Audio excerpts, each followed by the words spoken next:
name's House, King of House, and obviously I've just watched Skyfall, but that's not what I'm here to talk about.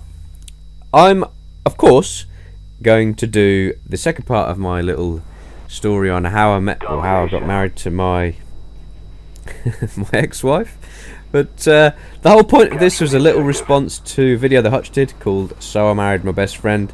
Thought it was quite an interesting story, and figured you guys might like, you know, my experience of doing exactly the same thing. Ooh, I've just noticed Cumface.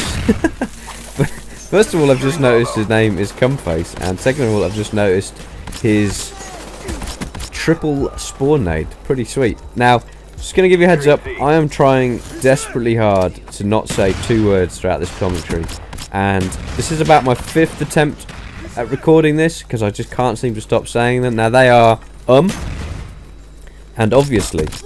Now obviously I want to try and say as few times as possible, but feel free to call me out on it, because I was listening to one of my commentaries yesterday and I was just annoying myself, you know, saying every 3 seconds. So the gameplay, I'm playing with the dock and I'm rocking the Spaz 12. It's obviously Domination on Summit, because Summit is, of course, the only map which ever seems to come up in this Road to Commander, but it is what it is. Now, a reason for using the shotgun is I've taken on a challenge. I think it's either Shotgun Berserker or Shotgun Warrior or Demon or Beast or something like that, that basically says get 10 kills without dying and we'll give you a heap load of XP. So in my efforts to rank up as quickly as possible, I took it on. Now, I've realised I've started like 5-0 or 6-0 here, so I'm getting a bit campy because I'm low on bullets. Eventually get bored because I have, you know, the patience of a small child, and then continue on my merry little way. I'm going to give you a heads up, I do not get the challenge in this game. I actually get like Noob Tube one-off on 2 separate occasions, which is mainly why I don't end up using this as a live commentary, because I am just raging at the dude that kills me. I can't remember if it's the same guy or a different guy, but I'm just raging at him and it all gets a little bit personal, so I opted not to use this one. So yeah. Now, in my story, in the last video, I'm at the point where I've just bought an engagement ring and smuggled it. Of course, I paid for it first, but smuggled it out of Mall of the Emirates and back to our villa. There's death number 1. Ah, dear, frustrating just watching that thing.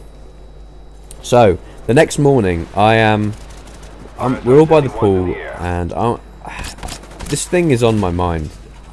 Not because I don't want to propose, but because I can only see things going wrong in terms of my plan as to what I'm actually going to do. Now, I intended to hold on to the ring for a couple of months. I think it was like late October when we were in Dubai, and I wanted to hold on to the ring until Christmas, and then one of 3 dates. I either wanted to propose on Christmas Eve, Christmas Day, or her birthday, which is like the 7th of January.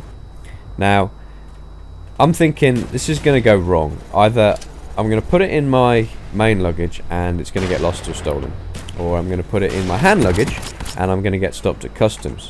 And if that happens, there's 2 things that can either go down. One, the person on the customs desk can kind of play it cool, realise that I have an engagement ring and I'm standing next to my girlfriend, and kind of let me through, or they can sort of make me explain what it is, or get it out of the bag, or pay taxes on it or something. But pretty much that involves me proposing in customs. Otherwise, the surprise is ruined, and it's just going to have to happen. Alternatively, I can be like really shifty about it and refuse to open my bag, in which case I'll probably end up getting detained, which is far from ideal. So this is on my mind, and my girlfriend can tell it's on my mind, but she has no idea that I'm thinking of something pretty good. She thinks it's, I'm getting fed up with her and want to go home.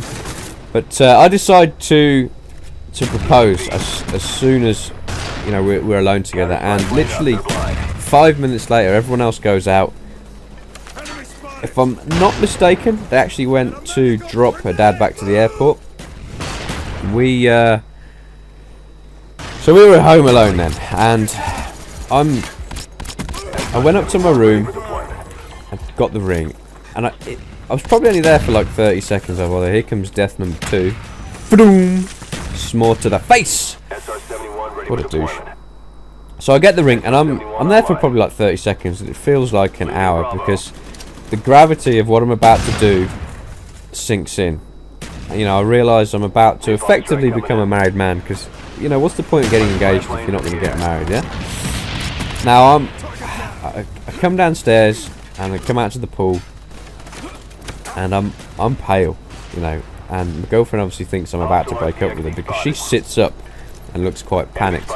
Now I sit next to her on this sun lounger and, you know, pull the ring out, and she is, at this point, she is, you know, she's in tears. She realised, you know, tears of joy, I guess, and she realises, you know, what's actually been on my mind. So I go to get down on one knee, but in doing so I actually end up putting her on the floor because she'd shuffled to like the end of the sun lounger, and when I stood up, sun lounger went over, so she ended up on the floor in a heap. Now I help her up onto the sun lounger again, get down on one knee and propose. She says yes. That's it. I'm an engaged man. Pretty cool. Now we've done some calculations with the help of some doctors, and it turns out that our son was conceived there and then. Now for my younger viewers, let's just say a baby was made. I won't go into too many details, but it's fair to say I'm pleased she doesn't share like the Beckham philosophy on naming children, otherwise he would be called, you know, underwater Dubai swimming pool or something equally as ridiculous. Now we got, well, before we got back, obviously we had to tell it now. I finally said obviously, damn it. Try and say hard not to say that word, but whatever, I'm going to let that one slide. So we move back to the kitchen area and wait for everyone to come back, and her mum sees the ring and starts crying. Her sisters see the ring. Now they knew I'd got the ring because they'd helped me smuggle the thing out of Mall of the Emirates, but they were surprised I'd done it so soon. I don't think they had any idea when I was actually going to propose, because you know, I didn't even know myself. So we then go out for a celebration meal. I think we actually went to Hard Rock Cafe in Dubai, which was actually a pretty cool place to eat, in all fairness. So we came back, and a month later realised that you know, she was pregnant. So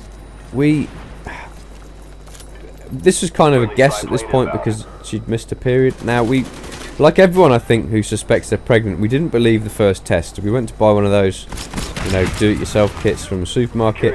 It said yes. We didn't believe it, so we got another one that said yes. Still didn't believe it. And after the third yes, we were like, okay, we should probably go and see a doctor. Now, at this point, we didn't actually know what we were going to do. I don't want to get into like the ins and outs and the rights and the wrongs and different opinions on abortion, but we just didn't know. We didn't know if we were ready to have a kid. Obviously we weren't actually married. I've said it again. I'm going to have an obviously breakdown now. Oh dear, get me into rehab. So we went to see a doctor, and as soon as I saw the scan, that was my mind made up. We were going to keep this child. Didn't know at the time whether it was going to be a boy or a girl, but my mind was made up. She didn't actually see it, but the nurse kind of showed me this scan, and I could see obviously what total meltdown. God, and I've said as well. Wow, way to fall apart there, King. So I see this scan, and it's quite clearly a child. Probably as big as your little finger, but without doubt I'm looking at life. So the decision is made that and she had no say in this once I'd seen it, we were going to keep this child, whatever. Now this brought some obvious complications in that, I mean, I'm obviously old-fashioned. I mean, I asked her dad permission to marry his daughter, so of course we wanted to get married. Now we wanted to get married before baby was born, which of course meant we had to do it pretty damn quickly, because let's face it, no girl really wants to wants to wear a wedding dress when she's the size of a house, which is what happens when you're pregnant. I want to say it, well, I'm not going to say it. Let's just say it starts in O and ends in deviously. No, it doesn't. Oh, whatever. It's all falling apart. So that's it. We're engaged now, ready to get married. So obviously I'm going to shoot myself. I'm going to punch myself in the face. I'm going to wait till this recording's cut off. But anyway, guys, I hope you guys enjoyed the story. I'll do this marriage bit another time. Until the next one, take care.